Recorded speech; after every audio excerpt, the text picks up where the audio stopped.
Good day. Welcome to the Great White North, where things are quite soggy today. Stopping or freezing motion is such a large part of photography that many new photographers completely forget that motion doesn't always need to be frozen.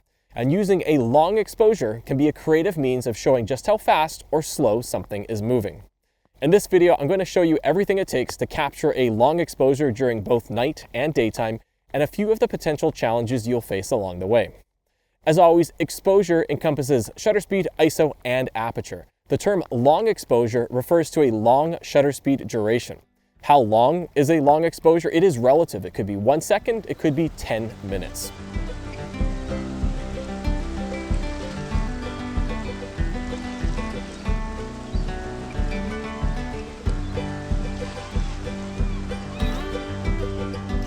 The simplest way to think about long exposure photography is compensation. To lengthen a shutter speed duration, you need to utilize different means of reducing the amount of light hitting a camera's sensor. Otherwise, the photo would be overexposed. This concept of compensation shouldn't be new to anyone who's comfortable using manual exposure controls. Any one side of the exposure triangle can be used to compensate for the others. Shooting with a shallow depth of field sees the aperture provide a great deal of the total exposure, with a lower ISO and a faster shutter speed being used to compensate or prevent overexposure. Shooting with a large depth of field sees the aperture provide very little of the total exposure, and a longer shutter speed duration is used to compensate or reach or obtain a proper exposure. Shooting sports indoors, a fast shutter speed provides very little of the total exposure, and a higher ISO is used to compensate, reaching a proper exposure. But what if you wanted to capture a 60-second long exposure outdoors in broad daylight? A shutter speed duration adequate to show environmental motion will very easily overwhelm the aperture and ISO. With the lowest ISO and the smallest aperture, you will have too much light. Slap a 6-stop ND filter on there, and suddenly the excess light is easily managed, and you can reach shutter speed durations adequate to show environmental motion with a low ISO and a small aperture.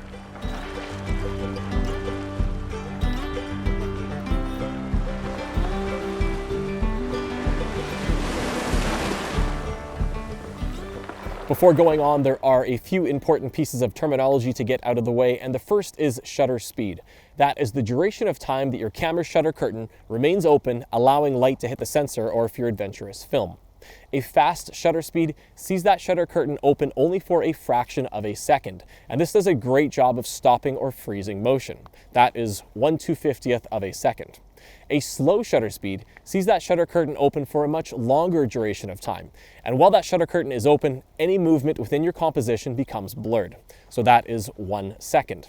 Shutter speed is measured using a fraction of a second or a full second. And throughout this video, you're going to hear me say shutter speed duration an awful lot. And that is simply to drive home the point that shutter speed is a duration of time.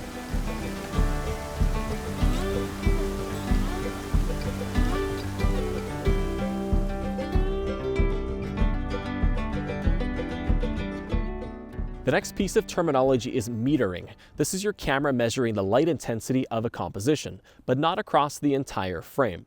Where the light intensity is measured is determined by your selected metering mode. For the purposes of long exposure photography, we're not overly interested in metering modes, but more so how metering impacts your selected shooting mode: aperture priority, shutter speed priority, and manual. If you're shooting in aperture priority mode, your camera's meter determines the appropriate shutter speed. Conversely, if you're shooting in shutter priority mode, your camera's meter determines the appropriate aperture. For shooting long exposure photos, you want to be using manual exposure mode. And here, metering looks like many little bars with a minus at one end and a plus at the other, and a bigger bar down below. And that bigger bar tells you how your composition is exposed. So if it's over by the 2, that tells you it's 2 stops overexposed, and over by the 3, your composition is 3 stops underexposed. Ultimately, camera metering is just a suggestion. It's your camera's best guess, and there are many instances where it won't be accurate. A composition of varying light intensities, you have to try for yourself. Your camera's meter can be a good starting point, but take some trial shots just to get it in exactly where you want it.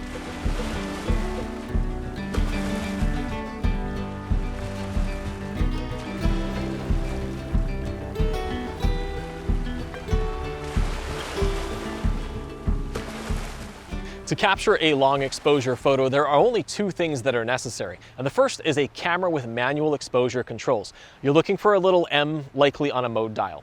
The second is a stable shooting platform. Notice I didn't say tripod. You could put your camera on the ground, you could rest it on a hard case, on a bean bag. You could even use a drone if it's not too windy.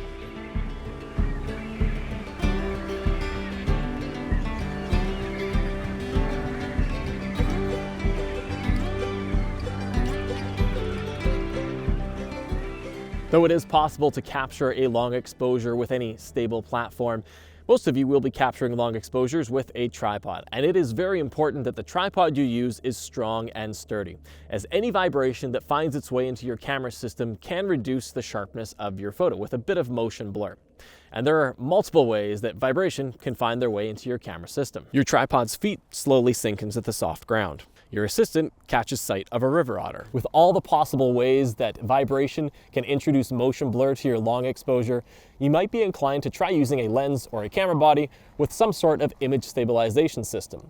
And those work great when you're shooting handheld and using slow shutter speeds, but when you're on a tripod and you're capturing long exposures, image stabilization systems become quite a hindrance, as a negative feedback loop can occur. When left enabled, that image stabilization system is moving ever so slightly, and it often senses its own movement. So creating movement, sensing movement, it's endless, and it can introduce a bit of motion blur to your long exposure. So if you have a lens or a camera body that has image stabilization, turn it off. This video here is 3 minutes long, and it's been sped up quite a bit, but you can see how the circle, which is actually on that tree, moves in relation to the square, which is a digital overlay. That is a lot of motion being introduced to your composition. Granted, image stabilization systems today do act differently when capturing a photo versus a video. This is just a demonstration of how that image stabilization system will move over a long duration of time.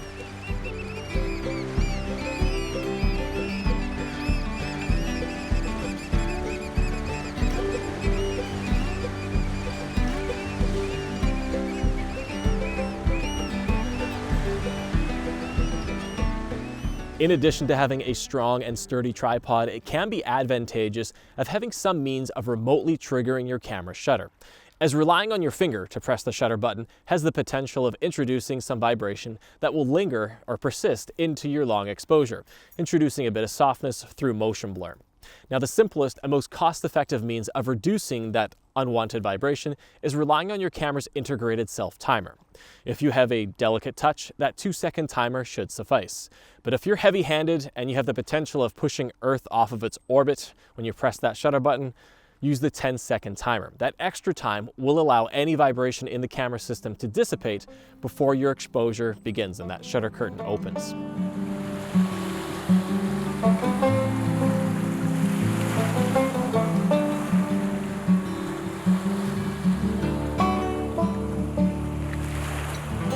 Beyond your camera's integrated timers, the next best means of remotely triggering your camera is with a cabled shutter release.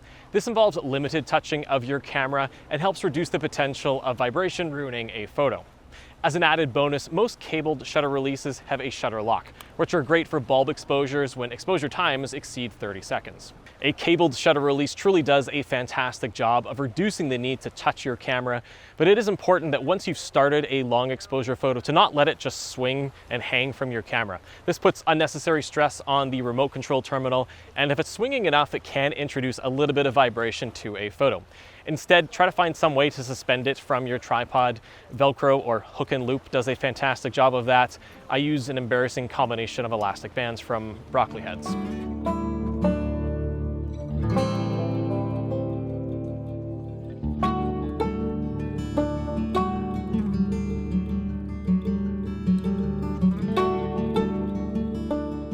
If the motion that you're capturing in a long exposure photo is rather constant, something like a waterfall, using your camera's integrated 2- and 10-second timer can do the job quite well. However, if you're photographing a crashing wave, speeding cars, crowds of rushing people, think irregular motion, having some means of triggering your camera's shutter remotely can make things much easier. It's very difficult to capture the exact moment a wave crashes ashore when using your 2-second or 10-second timer. Making that prediction is incredibly difficult. A remote shutter release, like a cable shutter release, helps ensure that the motion you're trying to capture coincides perfectly with your exposure.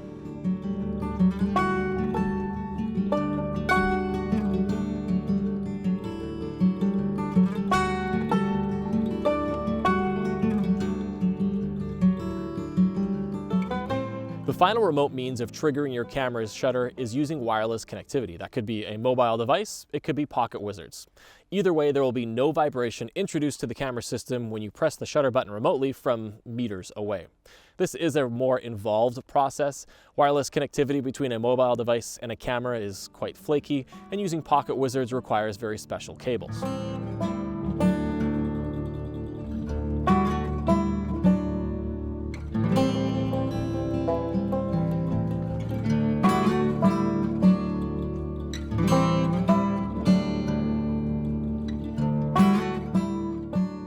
Most photographers begin experimenting with long exposure photography right here. Not on this beach in Vancouver, but more so in the darkness of night. It is much more forgiving than tackling long exposures under bright daylight, and it's the perfect way to discover how motion in a composition becomes blurred. And the easiest example of this is water. You'll notice the skyline behind me, it's not perfectly reflected on the water. And that's because there's a slight breeze, the surface is a little rippled. Taking a quick snapshot with a shutter speed of 1/60th of a second, it's not an amazing photo. I'm not going to hang this on a wall. However, using a shutter speed of 10 full seconds, the water becomes glass. It is super smooth. The reflection of the skyline is much more pronounced and dramatic. And overall, I think it's a much more engaging photo because of the long exposure.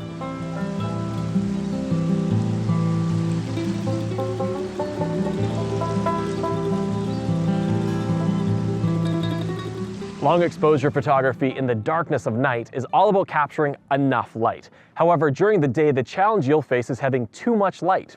Even with your camera's lowest ISO and your lens's smallest aperture, it is a challenge to show any environmental movement in your composition without completely overexposing a photo. Right now I have my lens at f/22, my ISO is 50 and my shutter speed is half a second. And already I'm overexposed by 2 or more stops. The solution is a neutral density or an ND filter, one of these guys. And like everyone says, neutral density filters are like sunglasses for your camera, which is true to a limit because they're also like a welding shield for your camera. I challenge you to walk around with 10-stop sunglasses on and not fall over. It's almost impossible.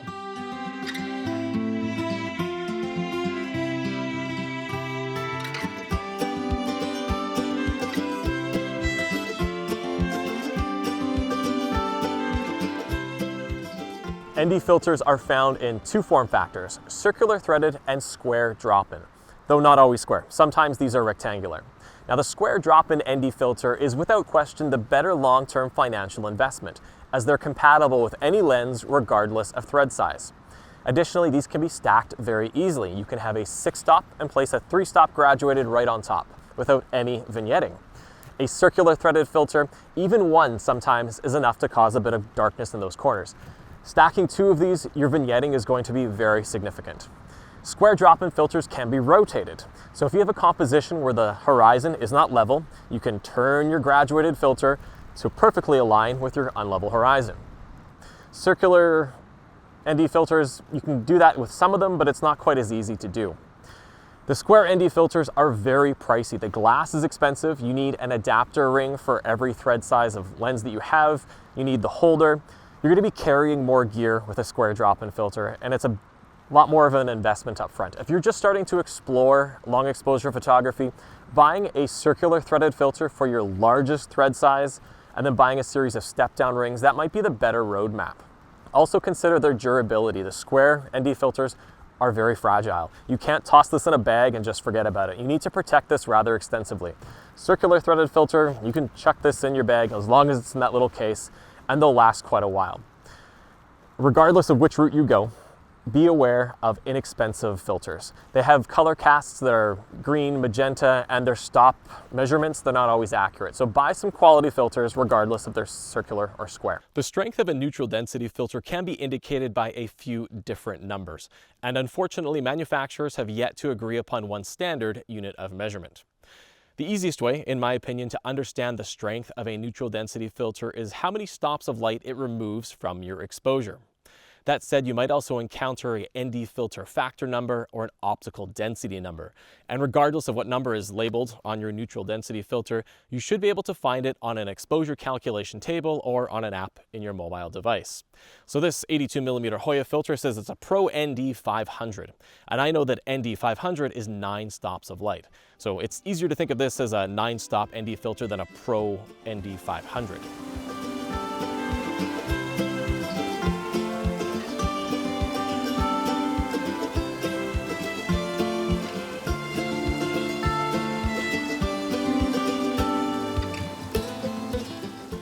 A topic not often discussed when exploring long exposure photography is focal length, as it may impact how you capture your photos. A wide focal length does a good job of minimizing or dampening any feeling of motion in a composition, and you might end up using a longer shutter speed duration with a wide focal length than you would with a long focal length, which does a great job of enhancing or exaggerating any sense of motion. So if you have an ND filter on the front of your long lens, you've calculated your shutter speed duration, and then decide to use a wider focal length, consider using a slightly longer shutter speed duration to achieve that same sense or feeling of motion.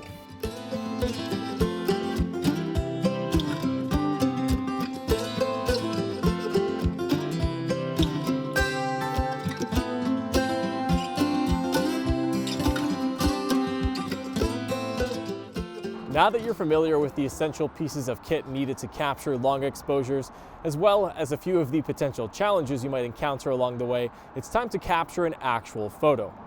Regardless of whether shooting at night or during the day, begin any long exposure photo by setting your ISO to your camera's lowest ISO value. So for me, that's going to be ISO 100. And by using the lowest ISO value possible, your camera's sensor is at its least sensitive, which is very important when using considerable shutter speed duration lengths.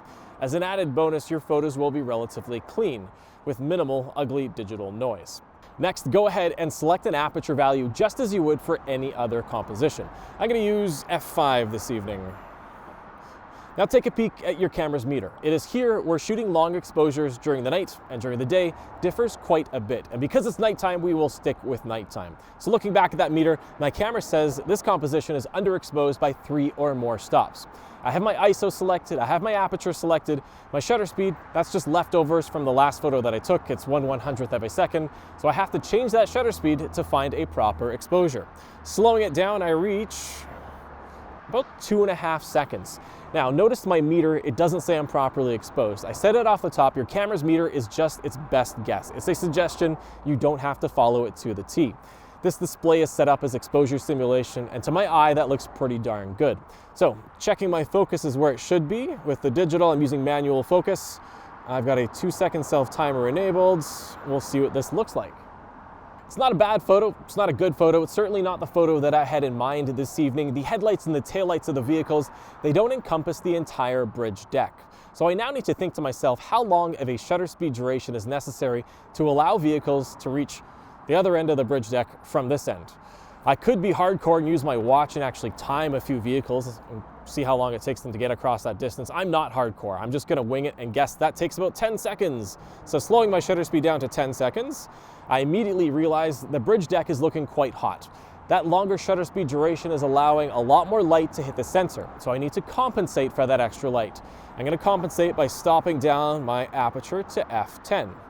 f10, 10 seconds, ISO 100.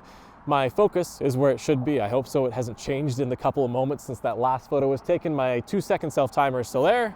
We'll hit that shutter button. I'm not gonna make you wait 10 full seconds. So with the magic of editing, this is the photo that I had in my mind this evening. The headlights and the taillights of the vehicles, they stretch across the entire bridge deck, and it's a very strong composition. Stronger than that initial 2.5-second photo because of the increased duration.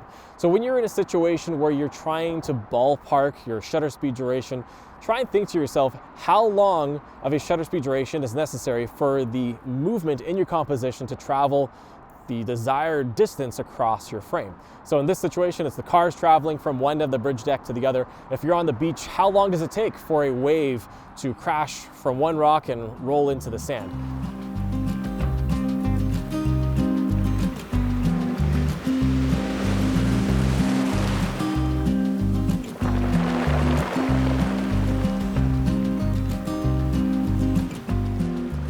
Now it's time to capture a long exposure during the day.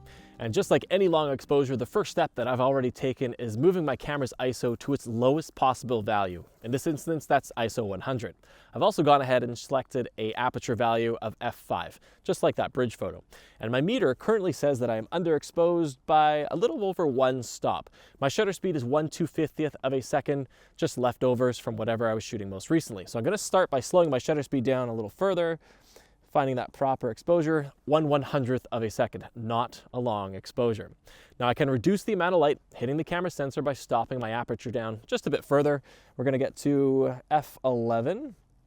I don't want to stop down any further as diffraction might introduce a bit of softness to the end photo. So at f11, the meter now says I'm underexposed by about 2 stops, so I can slow my shutter speed down a little further. We'll see how far we get. 1/13th of a second. Again, no long exposure. It is a slow shutter speed, but it's not going to make the water look like glass, which is the effect that I'm trying to achieve this morning. At this point, I need to use an ND filter. I have 2 of them with me this morning, a 6-stop and a 10-stop. But before either of these make their way onto the front of the camera there, I'm going to take a test photo. So firing it off with the 2-second timer, f11, 1/13th of a second, ISO 100. That looks pretty good. It's the composition I want and it's well exposed. Now I'm going to remember the shutter speed of 1/13th of a second, and I'm going to use an ND table, a chart, an app on my mobile device, or some old school math. So using a table here, I'm going to look for 1/13th of a second up at the top. I can't find it, so 1/15th is close enough. And as I look down that column, I'm going to look where it intersects with my 6-stop ND filter. And it says I should be using a shutter speed duration of 4 seconds with a 6-stop ND filter. Now 4 seconds is a long exposure, but I don't think it's quite long enough to make this water super smooth. So giving up on the 6-stop, looking down further to the 10-stop, it says 60 seconds or 1 whole minute, which is certainly long enough to make this water look like glass. Now before I put the 10-stop ND filter on the front of this camera here, I'm going to check my focus. So using autofocus, now switching to manual and punching in a bit, that looks pretty good. When I put this 10-stop ND filter on the front of the camera here, it will not be able to focus. So it is important to make sure that your focal point is exactly where you want it before introducing an ND filter. So with my 10-stop ND filter on the front of the lens, I now need to slow my shutter speed down to that 60 seconds which I found on the table. Now slowing it down, you'll notice I can't reach 60 seconds in manual mode. And this is for most cameras. They won't let you move any further than 30 seconds. So I need to move to bulb mode by the B or the bulb. And I need to make sure my bulb timer is enabled and says 1 minute. That looks good. I've got my 2-second self-timer enabled to eliminate the potential of any vibration, and I'll fire off this frame. I'm not going to make you wait 60 seconds. So with the magic of editing, and this photo is much stronger than the one that I captured using a shutter speed of 1/13th of a second. And the water looks super smooth because for the full 60 seconds in which the shutter curtain was open, any movement in the water became blurred, and that's why it looks so smooth. Now the way I went about finding the 60-second shutter speed duration associated with my 10-stop ND filter, that was only one way to do so. You can reverse that process, you can use math. There are multiple means of finding a shutter speed duration associated with a specific ND filter. What I showed you, that table or chart, is what I find simplest and it's great to learn with. If you're adventurous and you can tackle the math, this handy equation here will help you a lot. So the final shutter speed duration is equal to the base or the initial shutter speed duration times 2 to the n, with n being the number of stops of light removed by the ND filter. Math is not my friend. I prefer the exposure calculation table or a very friendly mobile app.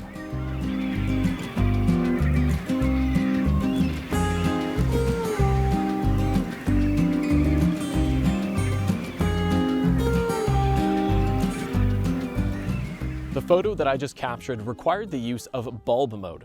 This is used when a shutter speed duration longer than 30 seconds is required. Bulb mode sees the camera's shutter remain open as long as the shutter button is depressed. Of course, keeping your finger on the shutter button for 60 seconds, 2 minutes, 10 minutes is a surefire means of introducing some unwanted vibration into your long exposure. Subsequently, bulb mode is usually paired with a cabled shutter release. Alternatively, most modern cameras have some means of integrated bulb mode timer, which makes things much easier. Otherwise, you'd be paying close attention to your watch while holding your cabled shutter release, waiting to perfectly nail the required shutter speed duration. With the integrated bulb mode timer, you dial it in and press go.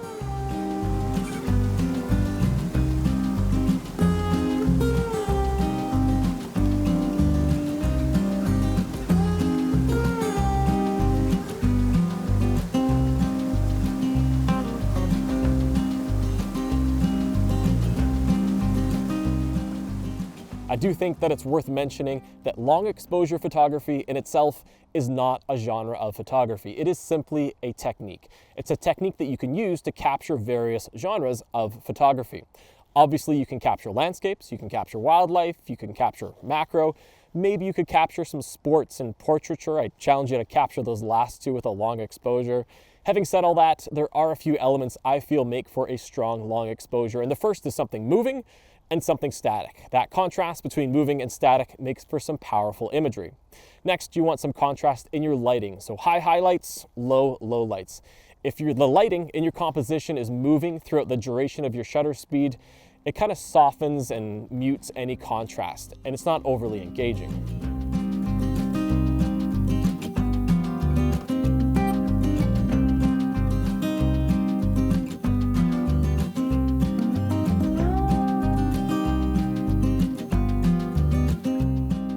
A quick word of warning. It is possible to overuse the long exposure. There may be situations where, having just learned a new photographic technique, you jump to the long exposure and it's not really necessary. I would argue that a crashing wave, a waterfall, they look more impactful with a slow shutter speed rather than a true long exposure. The slow shutter speed does a great job of showing power, whereas the long exposure really just shows motion and not so much the massive amount of cascading water. It is also possible to use too long of a shutter speed duration. Just because you have a 10-stop ND filter means you should be using it rather than an ND filter of lesser strength, especially as there are many instances where motion looks the same when captured at 1 or 2 seconds as it does with a 20-second shutter speed duration.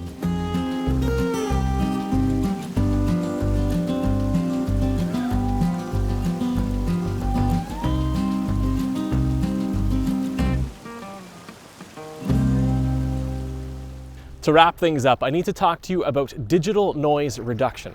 Now, this might be called something slightly different within your camera, but regardless of whatever it's called, turn it off. Digital noise reduction sees your camera take 2 photos. The first one is your beautiful composition, where light is hitting the sensor. It is a long exposure. The second one is automatically taken by your camera, but the shutter curtain remains closed. There's no light hitting the sensor. So that frame is completely black except for a bit of digital noise and a few hot pixels. Your camera then takes those 2 photos and compares them, taking the messy bits, the hot pixels and digital noise of that second photo, and removing them from your first one. So your long exposure is even better. This sounds fantastic, but it makes me want to fall asleep. If that first photo is 5 minutes in length, the second one is also 5 minutes. So doubling your long exposure times is not worth it, simply because the processing abilities of your camera, they are nothing compared to that giant computer on your desk at home. That is where you want to do all of your digital noise reduction. With that, Cousteau and I would like to thank you for watching. If you have a question or a comment, put it down below. If you've liked this video, click like, and I will see you next time.